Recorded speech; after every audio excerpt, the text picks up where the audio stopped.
Yes.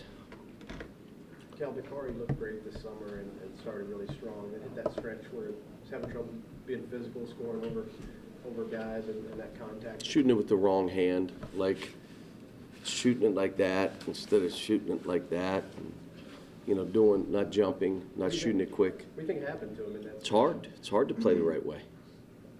You try to go back to see if I can do it that other way. It's much easier. And then what happens is your confidence gets down. And it's not just him. We had a lot of guys. You go through that. It's what we're asking him to do is really hard. I got to be able to do this easier way. It's got to be an easier way than this. And they try him now.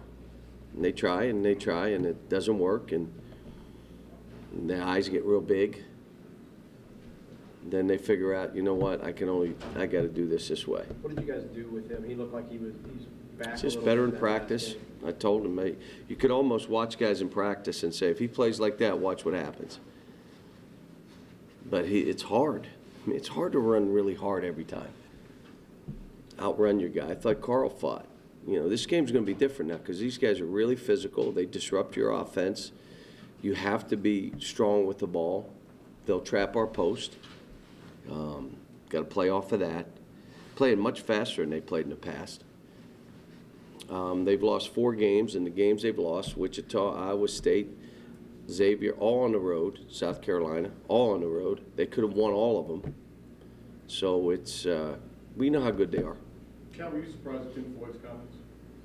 No, Tim and I are friends, and we had talked, but part of the issue here is we just can't play road games.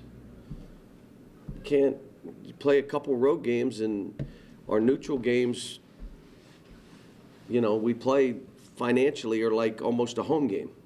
So you just can't, not when you see 25,000. So to plug in another road game, I get it. I mean, if they'd like to play us, I'm fine with it. Tim knows I'm fine. We can try to work something in the schedule if they want to come here, but I just don't think we can play. And I don't blame the school. I don't blame them. Now, is Calipari, it seems like he doesn't have room to operate when he gets the ball. Like you say, they collapse. They have to. They're not going to surrender.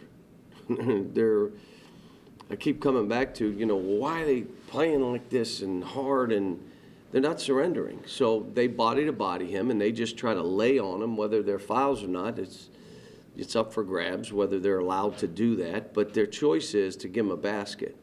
And then they will crowd him. They'll sit on his lap. This team will trap from a guard in the middle of the court and try to take away stuff to see if he can pass weak side. So he and Carl, you either get the ball to the rim quick, or you're going to end up being a passer. Aaron seems like he's been pretty adept at times when you really need one to step into a passing lane, pick off a pass. He's getting better. He's getting better. Has he bought into defense? He's getting better. I think Dom being on the ball helped that group. More pressure on the ball leads to more opportunities to be playmakers off the ball. So that was good. Sean, when you look around at sort of some of the things that are happening in the top 10, does that or should that change the way people look at you guys winning? I don't know what you mean by what's happening in the top 10. What's happening in the top 10? I mean, you won't believe this. When's the last time there's been teams not losing? I mean, it's just when 2 teams play, one's got to lose. So,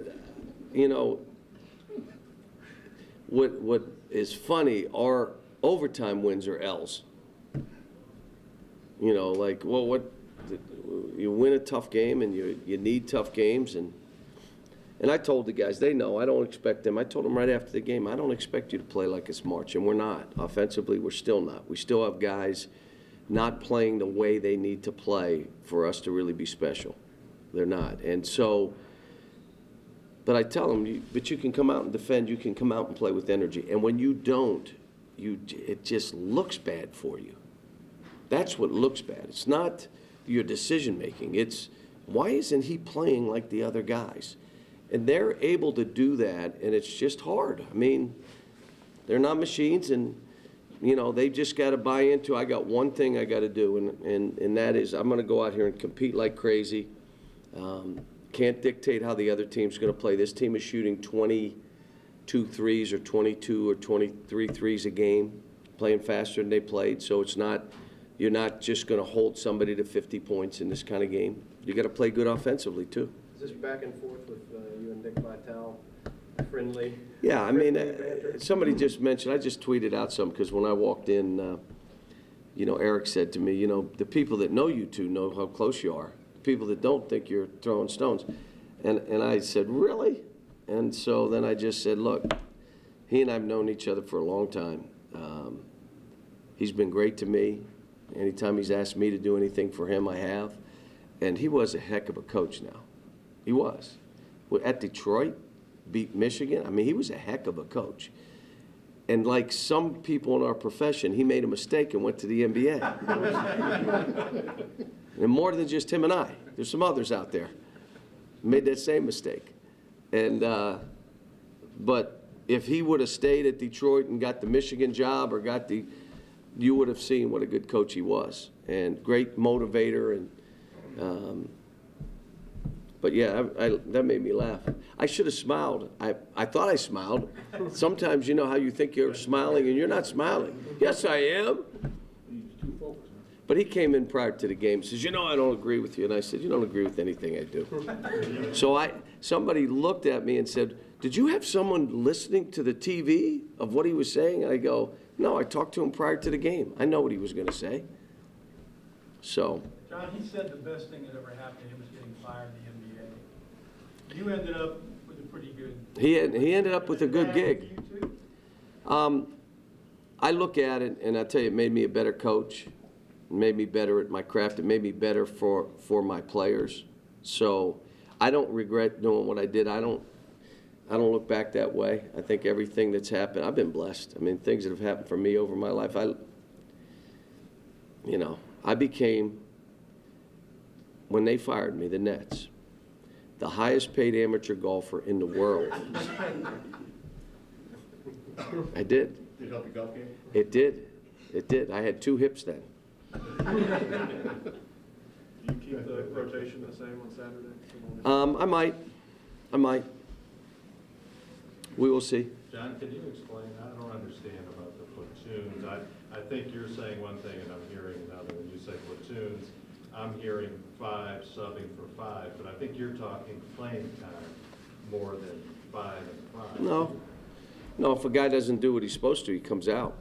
I mean, I'm coaching the game. Marcus Lee rebounds with one hand, he's out.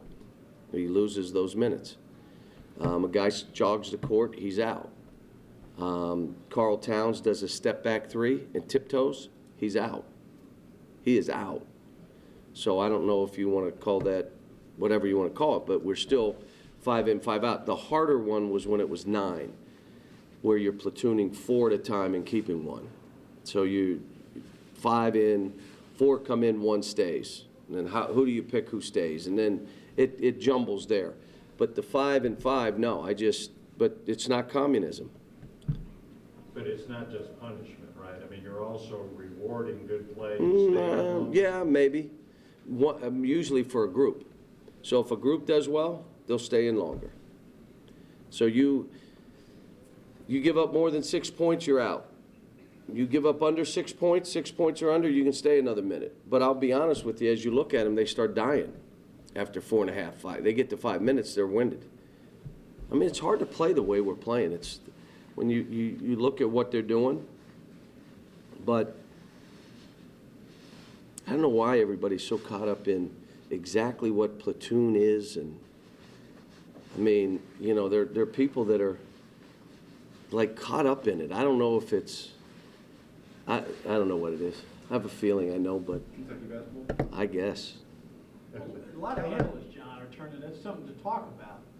And therefore, the former coaches, you have never had the opportunity to do what you do. You don't like Well, that's what I'm saying. I mean,